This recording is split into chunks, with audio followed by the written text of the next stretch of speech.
Go. Ang ginagawa mo? Nagayos ka na kalakal. Diyos ko, ang dumi niyan. May mga bakterya yan. Bakit hinahawakan mo yan? Ang ginagawa mo? Tingnan mo ginawa niya, oh. Sinegregate niya na yung plastic. At saka, yung mga...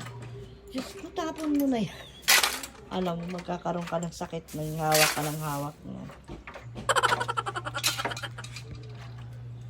Tapos nakabag pa siya, akala mo naman maraming pera. Wala namang pera, ang laman yung bag niya. Laging dalang. No. Kano ba laman mo? Wala naman laman.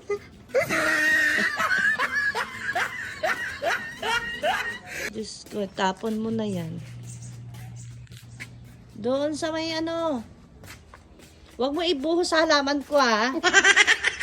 Baka ibuhos mo yan sa halaman ko. Doon mo yung ano sa walang lupa. Walang ano. Yung ginagawa nito ni...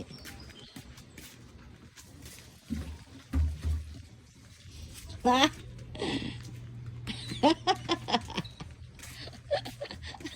Dala-dala lagi yung bag. Wala naman lamang pera. Ba yan? Okay lang sana kung may lamang pera eh. Ganyan po siya. Ganyan po ginagawa niya. Masyadong masinop.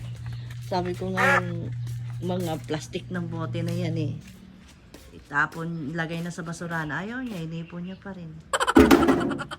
Galit? Galit ka? Sige na nga.